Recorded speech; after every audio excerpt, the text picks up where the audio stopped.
office ever since the later part of 2012, just like most of the officers and some of the deputies that are up here. I too served in the military.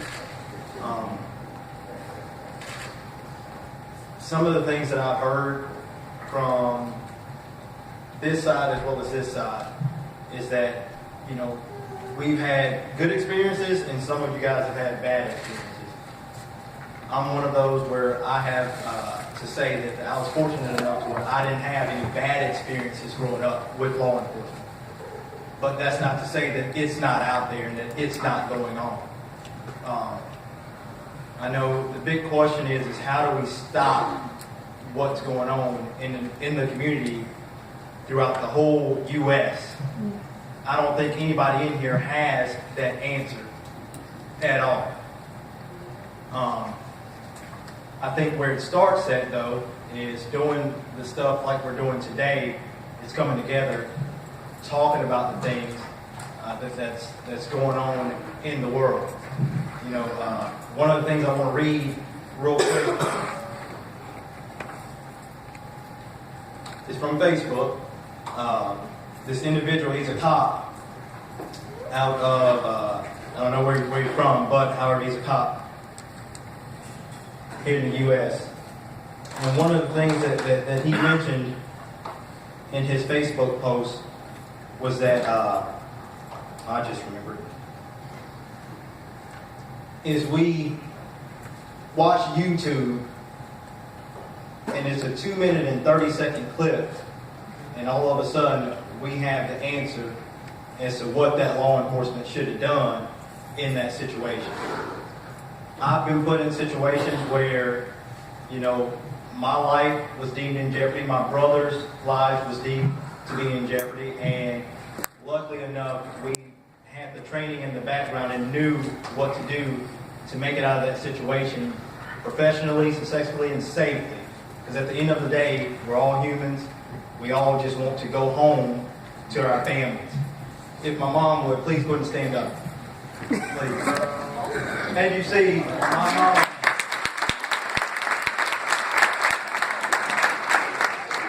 mom too works at the Bay County Sheriff's Office. And whenever I put on this uniform or I took this oath to serve the community, it was because of her and what she instilled in me, and that was to be the best at what I could be in life. And, I have a very big passion about what it is that I do out here within the community, because I know at the end of the day, I don't serve you guys, I serve God upstairs, above.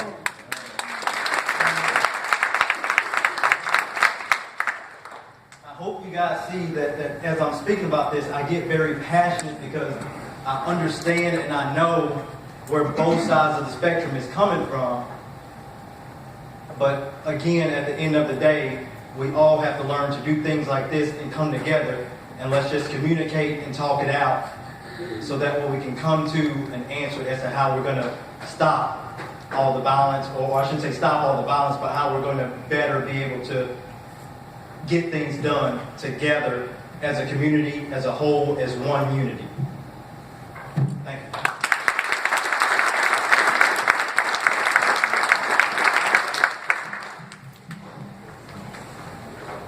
These are just a few of the voices against violence in our community. We have nearly 200 others here in this audience this evening and throughout the community. Is there a question or a comment that you all would like? Yeah, I have a question. Birdman. I have a question. How you doing, Janice Lucas? I know you was running for state representative, and I have that gentleman at the Bay County Sheriff's Department claims he doesn't know that you can download on your smartphone. It's called a PDF Oath of Arrest and Prosecution, and it is designed. I give actual statutes and laws and everything like that, and it is designed to put dirty cops in prison. I recently looked at the Florida Department of Law Enforcement Code of Conduct. A police officer is supposed to be impartial. Every time I've had a cop come up to me, they never let me write down my side. I was complaining about one of these super loud car stereos, these boom cars. 3015 of Florida statutes, it is the duty of the sheriff's department to arrest these boom cars. Nobody talks about the cops bullying people, poor people, where people, all they're trying to do is just live in peace. I'm for cops. I hate dirty cops. And the thing is, it seems to me like anytime I want to tell my side, I've been doing a 10-year battle trying to do something to safeguard my community about these super loud car stereos. I had a sergeant striker at the Panama City Police Department put false charges on me. Shane R. Van, the judge, I begged him not to drop the charges. See, we don't talk about cop bullying. See, I can't go to nobody. I can't go to nobody. I had a guy named Danny Cashmere Pipus pull a knife out on me. That's right. I can't go to the cops about that. I can't go to the cops about that. So let's talk about the bullying.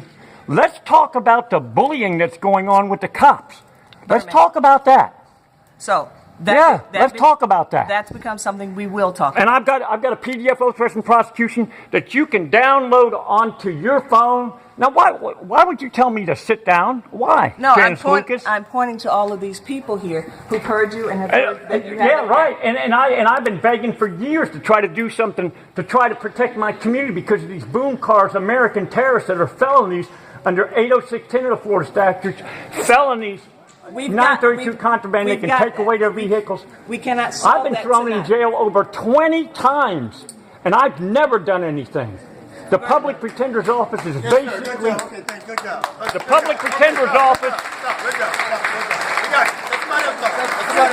All these other people here also want to talk to you. Just by all means, go ahead. By all means, go ahead. God bless you all. God bless you all. God bless you all. God bless the good cops. Be respectful. Be respectful. Right up front. Hi, I just wanted on two things. I know Black Lives Matter means a lot to a lot of us, and a lot of people don't understand where we're coming from when it comes to this. And yes, all lives matter. Of course they do.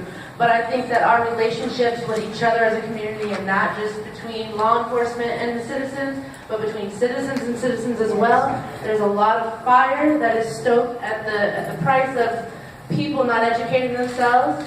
And I feel like you guys all did a great job. Every single one of you expressing your ideas and telling your stories, and I really appreciate you guys taking the time out to build relationships with us as your community, because that's important.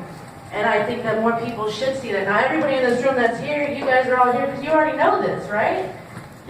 So it's our job now to take this and go out in the community and build those relationships within our community from what we heard here tonight, because other people need to know how to act with each other, but also accountability for police. There are a million amazing policemen and women, and I just want to see more that when things do go wrong, when there are bad things done by policemen, that they are held accountable. And that's my biggest thing with Black Lives Matter, is that it's not just that black people seem to be targeted, but it seems that when things happen to our community members, the people who did them are not held accountable, and that's what I want to see. I want to see accountability.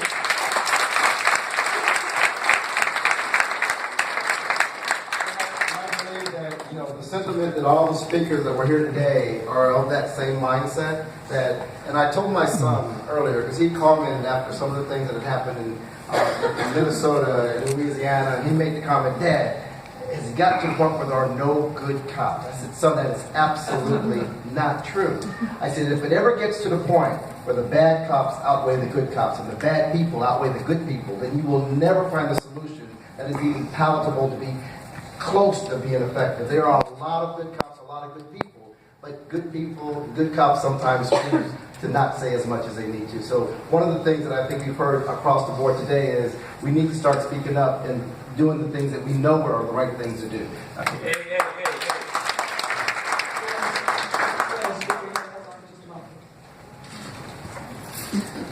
I'm not from here. I've lived here 2 years. I'm from Detroit. If we all know about Detroit and Clintar. I'd like to read something. Yes, all lives matter, but we're focused on the black ones right now. Because it's apparent, yes, that our system doesn't know that. If you can't see that, because, the thing about Bay County is, I've noticed in the 2 years, and our good friend over there said it correctly, it's about systemic racism. You look at Bay County, you look at Bay Point, you look at the beach, and you look at Concord and Millville. I mean, it's like apples and oranges. And you look at downtown Panama City. I mean, it's borderline decrepit. I mean, and that's what we're doing to this town, because we're not helping people get out of it, because it's just systemic racism keeping everybody down. And I mean, everybody, I've listened to all you guys say, and it started that the only way to get out of here is to join the military. And if that's what we're teaching people, we got some friggin' problems. Because I mean, there needs to be education, Gulf Coast, I mean, business incubations, because I mean, you look at downtown, it's how many empty buildings, junk shops. I mean, is that what our pride in Bay County are? Or do we just want to brush off our problems?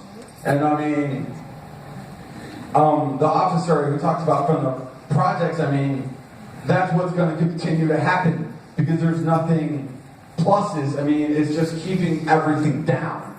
Everything down. I mean, it's not like this in other places. I mean, go to a downtown across the country and see one as decrepit as ours. I mean, how many junk shops are in downtown Panama City? I mean, we have this gorgeous Martin and the gorgeous Civic Center, but I mean, they're next to 20 abandoned buildings. And I went to the 4th of July fireworks, and I mean, I love cops, but in this town, there are way too many of them. I mean, I personally think we need to go to the Belgian rules, because I mean, there's too many. I mean, I went to 4th of July here, and I saw more cops than I did when I was in Detroit 3 years ago.